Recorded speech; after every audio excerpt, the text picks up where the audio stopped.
close till I get up. Time is barely on our side. I don't wanna waste what's left. The storms we chase are leading us, and love is all we'll ever trust. Yeah, no, I don't wanna waste what's left. And on we'll go.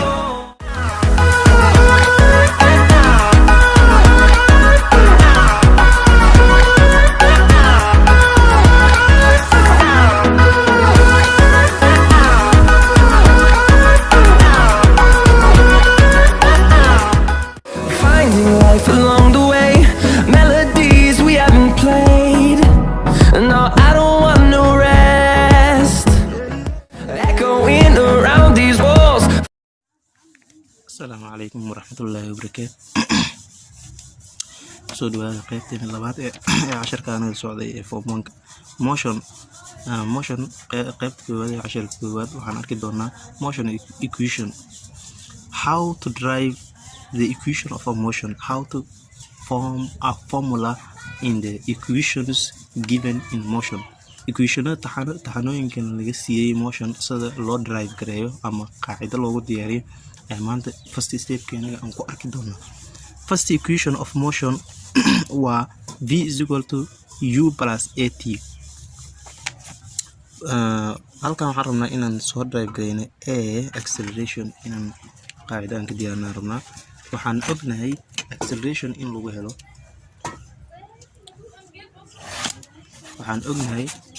acceleration in lagu helo acceleration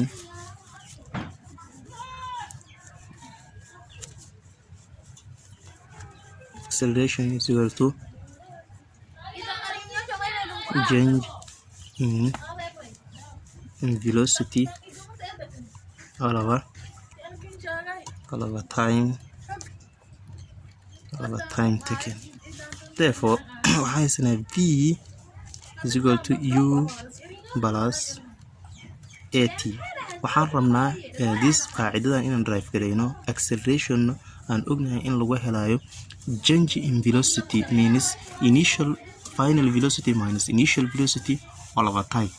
marka anako qaacidada anako haysanaa rabnaa inaan derive gareyno aan ka helno halkan sida loo calculate gareeyo ama loo xisaabiyo acceleration of a given object that is in motion. We shift u to the other side. First step, shift u to the other side waa v. marka waxaan ognahay inay u qarsan tahay positive sign.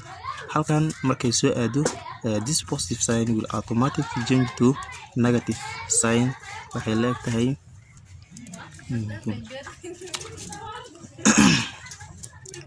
therefore we want to eliminate t. halkan all over t celebrity acceleration is equal to v minus u all over t, which is equal to final velocity minus initial velocity u all over time taken.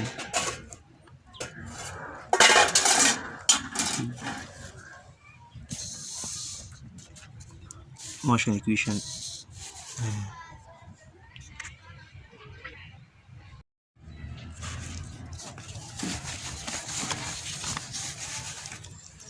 tani waxay ahayd first equation.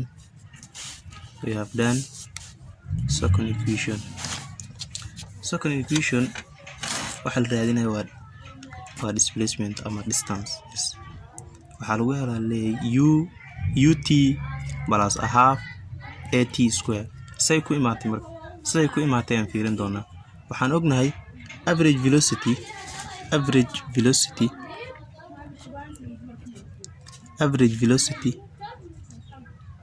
waxaa lagu helaa initial velocity plus final velocity all over 2 average velocity square cells. distance traveled by an object waxaa lagu helaa distance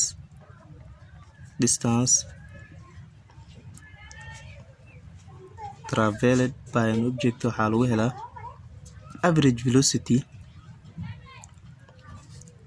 times time. Average velocity oo la eg ay tahay u plus v all over 2, where u ay tahay initial velocity, v final velocity all over 2. Distance oo s on usoo asteysanayn waxaa lagu helaa like average velocity times 2. Average velocity waa u plus v all over 2 times time. In short, waa speed times time. The first equation waxaan soo aragnay v in lagu helo v ay la eg tahay u plus at. meesha v ahaysano waxaan ku bedelinaynaa u plus at. S is equal to u plus waxaan ku bedelinaynaa u plus at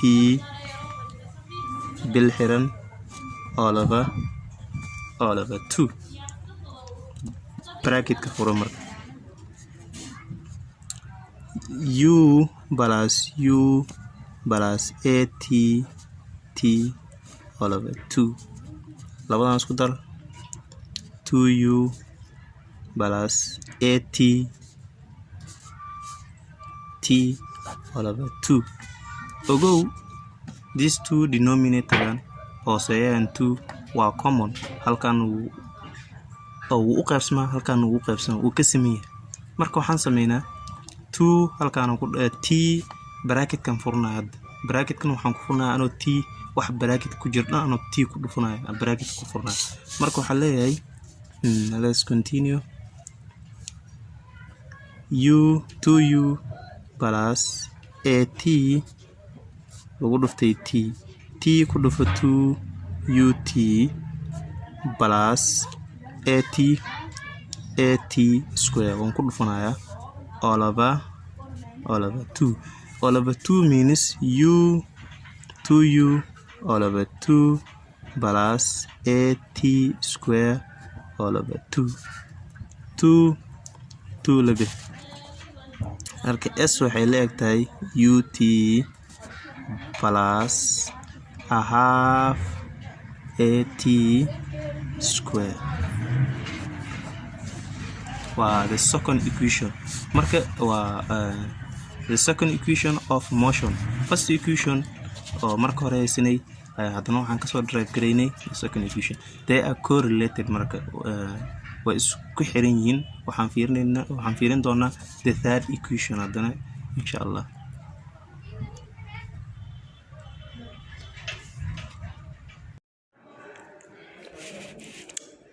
third equation of motion.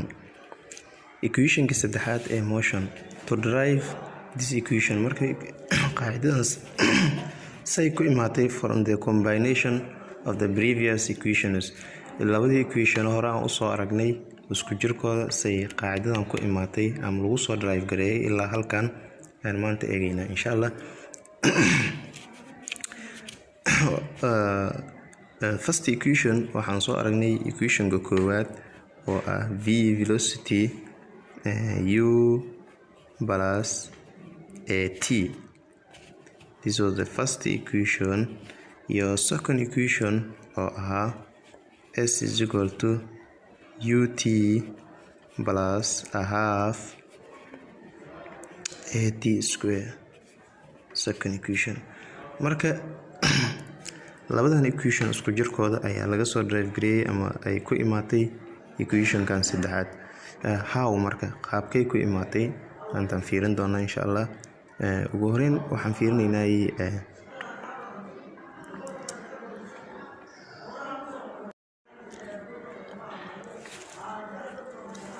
equationka koowaad oo ahaa v is equal to u plus at ayaan fiirinaynaa time sida lagu heli lahaa markaan ka fiirinaynaa. kadib equationka labaad ayaan soo qaadaynaa. meel waliba t ay ku jirto waxaan ku bedelaynaa qaacidada marka meesha aan kasoo derive garaynay. let us start u to the other side v minus u is equal to at all over a isla bix. marka t waxay la egtahay v minus u all over a, u waxay la egtahay v minus u all over a. equationka labaad aan soo qaadan marka s is equal to ut plus a half at square.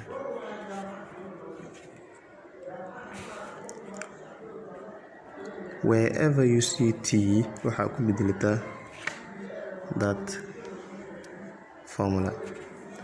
S is equal to u will follow v minus u all over a plus a half a v minus u all over a square t square. Expand this.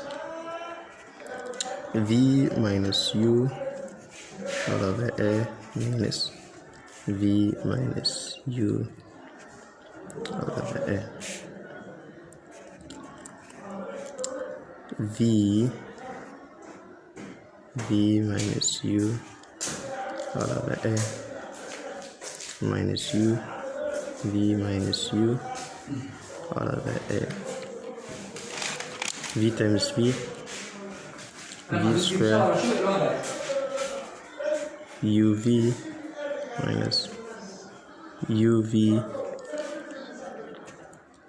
minus times minus plus u times u square all over a square. Collect the items v plus u square minus 2u v all over a square. This is equal to u v minus u all over a plus a half a v square plus u square minus 2u v all over a square. LCM S is equal to uv minus u square all over a plus a v square plus u square minus 2u v all over 2a square. Write LCM for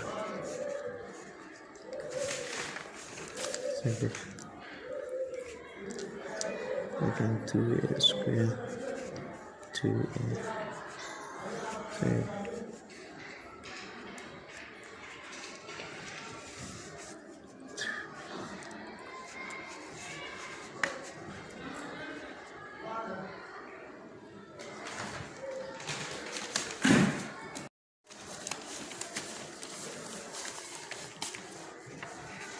uv minus 接受这题啊，我大概有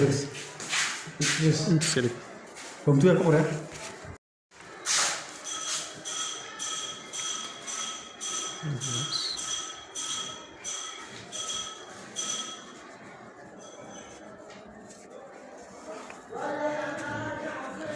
times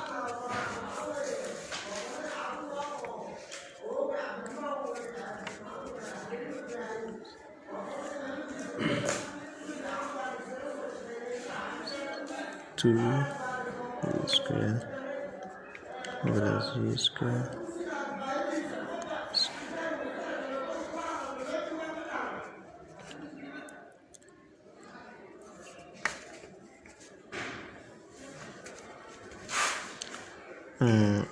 minus 2u square plus u square plus v square. Collect like terms, elevate to minus u square plus u. Obviously, minus u square plus v square over 2a. Eliminate the denominator. Halkan 2a ku dhufo, halkana 2a ku dhufo, labadan iska dib. 2as is equal to minus u square plus v square. Shift u to the other side. 2as plus u square is equal to v square, which means v square is equal to u square plus 2a v